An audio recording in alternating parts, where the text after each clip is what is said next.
Mesdames et messieurs, bonsoir et bienvenue sur Sahel TV. Tout de suite, les principaux titres de ce journal. Les réserves de la Banque centrale de Mauritanie couvrent les besoins du pays pour 6 mois. C'est ce qui ressort des dires du Premier ministre Mohamed Salem El-Béchir, présenté aujourd'hui le programme de son gouvernement devant les députés.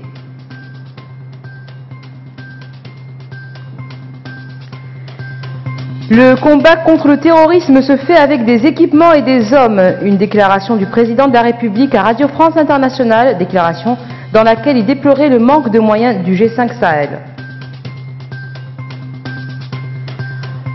Après l'appel de Rabat, Alger demande une réunion des ministres des Affaires étrangères du Maghreb. Objectif, relancer l'organisation paralysée depuis plusieurs années.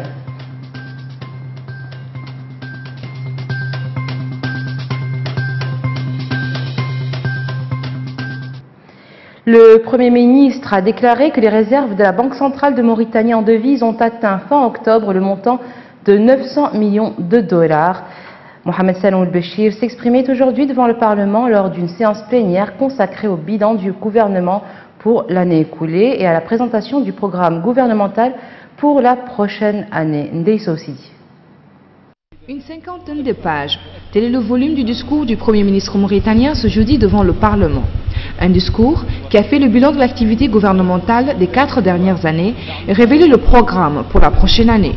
Ce discours distribué à tous les députés tournait autour de 3 axes essentiels: la consolidation des fondements de l'État, l'amélioration de la gouvernance publique, la construction d'une économie concurrentielle qui permet une croissance globale, le développement des ressources humaines et l'élargissement des services de base et de sécurité. Sur ce dernier point, l'État poursuivra le renforcement des forces armées de sécurité en mettant à leur disposition les moyens nécessaires pour la consolidation au niveau opérationnalité, leur permettant de remplir leurs missions traditionnelles et celles qui leur sont dévolues pour la contribution au maintien de la paix au niveau régional et international. Parlant de l'économie, la réserve de la BCM a atteint fin octobre 900 millions de dollars, suffisamment pour couvrir 6 mois d'importation des services du pays. Sur le plan politique, les dernières années ont été marquées par la consolidation de la démocratie à travers la mise en œuvre des réformes constitutionnelles et institutionnelles issues de l'accord politique conclu le 20 octobre 2016 entre la majorité et l'opposition. Concernant le secteur de la pêche, la mise en œuvre de la stratégie du secteur de la pêche pour la période 2015-2019 a permis une nette augmentation du produit des exportations de ce secteur. En 2018, le chiffre d'affaires du secteur est estimé à plus de 900 millions de dollars US contre 450 millions en 2014. Il génère actuellement environ 60 000 emplois dans toutes les filières des pêches maritimes, marins, industrie et activités connexes.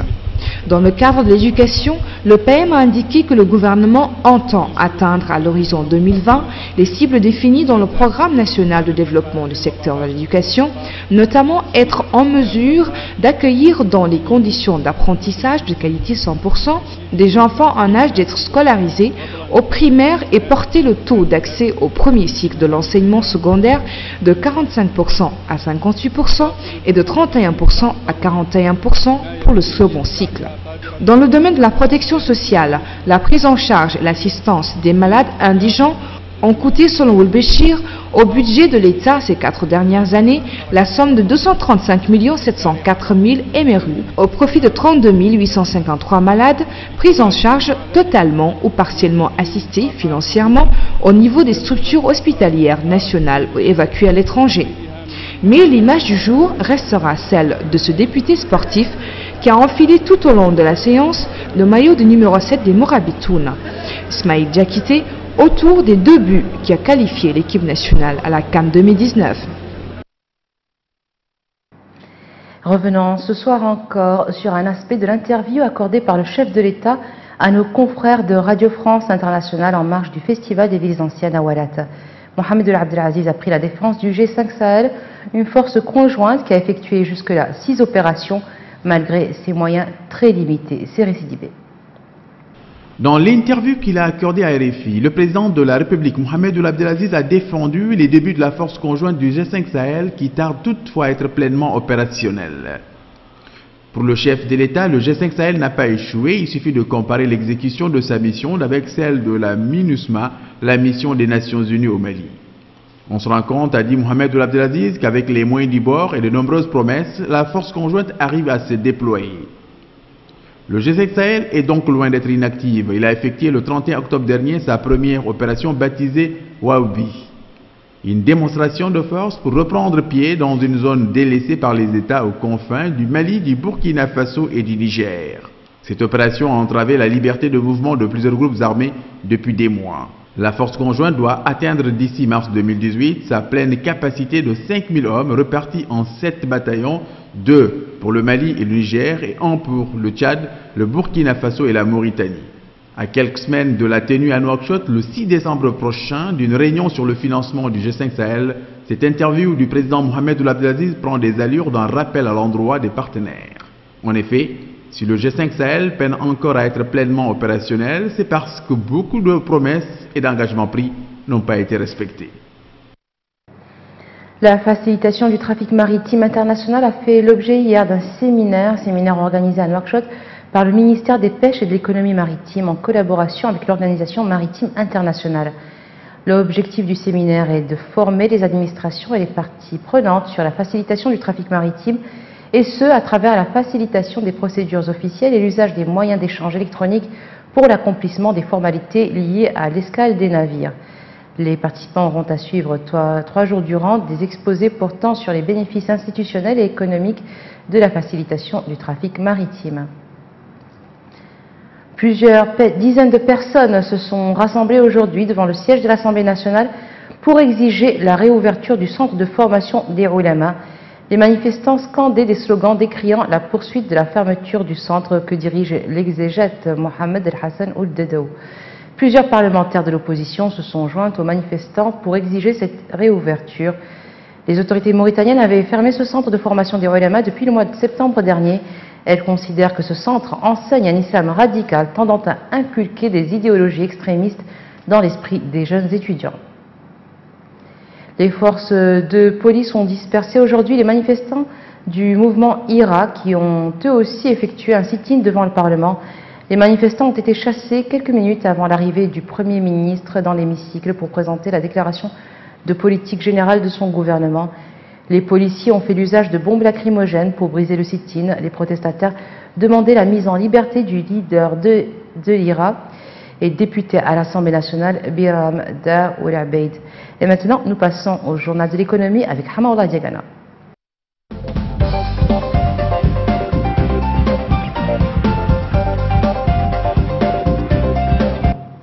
Bienvenue dans ce journal de l'économie. Le Premier ministre mauritanien Mohamed Salem Ould Bachir a déclaré ce jeudi que la réserve de la Banque centrale de Mauritanie en devises a atteint fin octobre le montant de 900 millions de dollars. Le Premier ministre s'exprimait devant le Parlement lors d'une séance plénière consacrée au bilan du gouvernement pour l'année écoulée et à la présentation du programme gouvernemental pour la prochaine année. Le Premier ministre a ajouté que cette réserve de 900 millions de dollars couvre les importations du pays et ses besoins en services pour 6 mois. Ould Bachir a estimé à plus de 5% la croissance du pays pour les 5 prochaines années et un excédent budgétaire de 0,6% du produit intérieur brut pour la même année.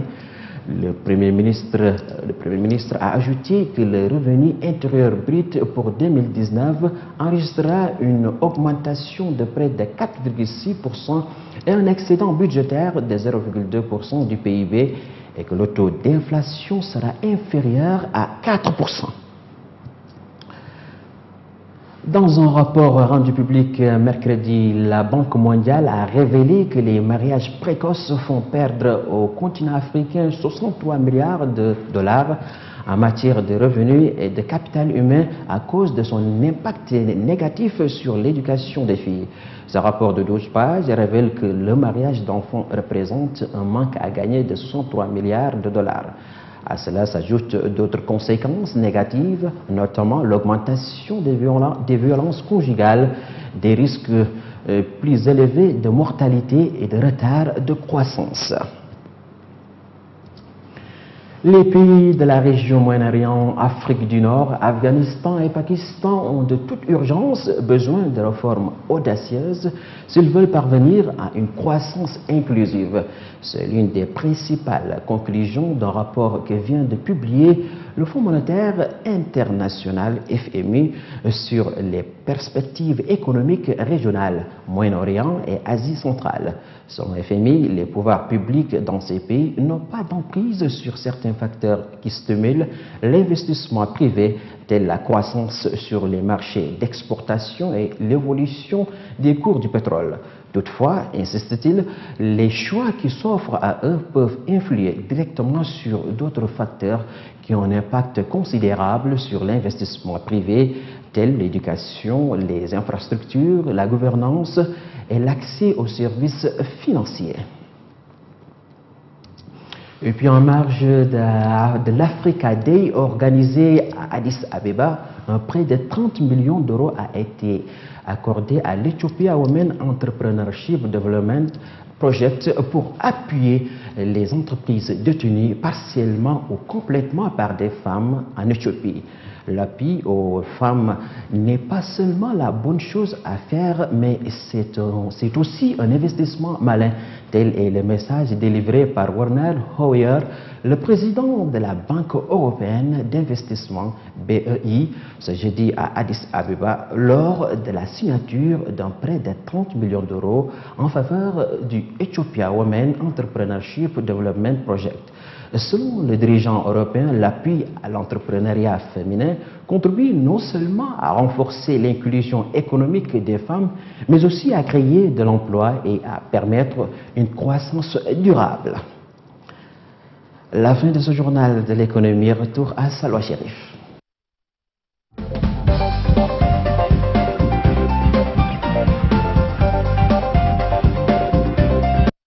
Merci Hamaoula Diagana. Et maintenant, nous passons à l'actualité internationale. L'Algérie a saisi officiellement le secrétaire général de l'Union du Maghreb arabe pour l'organisation dans les délais les plus rapprochés d'une réunion du Conseil des ministres des Affaires étrangères de l'Union.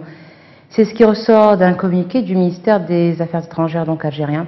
Cette demande a été portée à la connaissance des ministres des Affaires étrangères des 5 pays membres de l'Union. Elle intervient aussi dans le prolongement des conclusions du dernier sommet extraordinaire de l'Union africaine de la semaine dernière, qui portait sur les réformes institutionnelles de l'organisation continentale, sommet qui a accordé un intérêt particulier au rôle des communautés économiques régionales dans les processus d'intégration des pays africains. Et au Niger, une attaque a eu lieu ce matin dans l'extrême sud du pays, près de la frontière nigériane.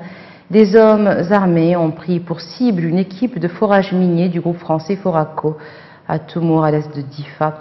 Une action imputée au groupe terroriste Boko Haram. Cyril Sidibé.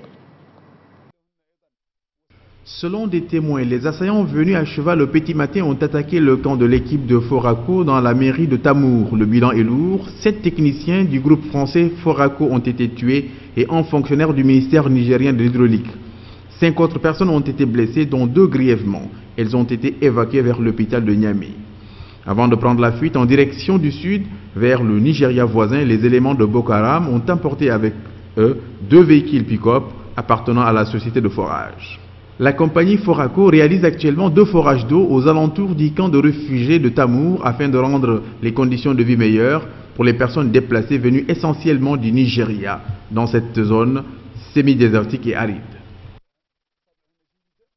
18 Saoudiens suspectés d'être impliqués dans le meurtre de Jamal Khashoggi se verront interdire l'accès au territoire français ainsi qu'à l'ensemble de l'espace Schengen. C'est ce qu'a annoncé hier le ministère français des Affaires étrangères dans un communiqué. Communiqué qui précise qu'il s'agit de mesures conservatoires susceptibles d'être revues ou étendues en fonction de l'avancée des investigations en cours. Toujours selon ce communiqué, la France demande que toute la lumière soit faite sur la manière dont un tel acte a pu être commis. Elle attend de la part des autorités saoudiennes une réponse transparente, circonstanciée et exhaustive. Le ministère des Affaires étrangères français précise par ailleurs que la France étudie avec ses partenaires européens la possibilité d'un mécanisme de sanctions de nature transversale qui permettrait à l'Union européenne de prendre à l'avenir des mesures qui s'imposent en cas de violation grave des droits de l'homme. Et nous terminons avec cette nouvelle. En Éthiopie, une femme, qui plus est opposante, vient d'être élue à la tête du National Electoral Board of Ethiopia, la commission électorale nationale éthiopienne. Birtukan Mideksa était rentrée il y a 2 semaines en Éthiopie après 7 ans d'exil.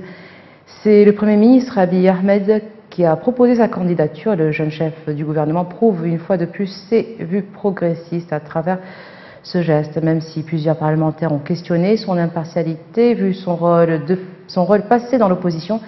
Les députés l'ont finalement élu. Tout un symbole. Elle a d'ailleurs prêté serment devant la nouvelle plus haute magistrate du pays, Maïsa Ashenafi. Opposante, fondatrice du parti UDJ, Birtukan Mideksa avait été arrêtée après les élections de 2005, condamnée à perpétuité, emprisonnée pendant 18 mois. L'ancienne juge fédérale avait dû quitter le pays pour un exil de 7 ans, exil qui s'est déroulé principalement aux États-Unis.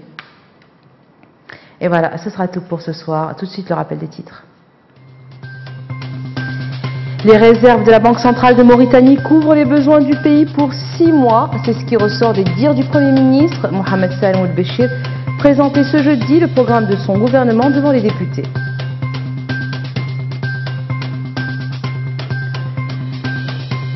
Le combat contre le terrorisme se fait avec des équipements et des hommes. Une déclaration du président de la République à Radio France Internationale, déclaration dans laquelle il déplorait le manque de moyens du G5 Sahel.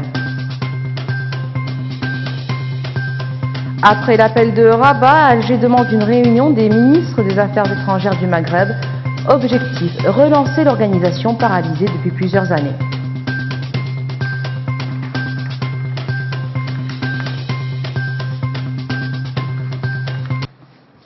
Merci d'être resté avec nous. Excellente fin de soirée sur Sahel.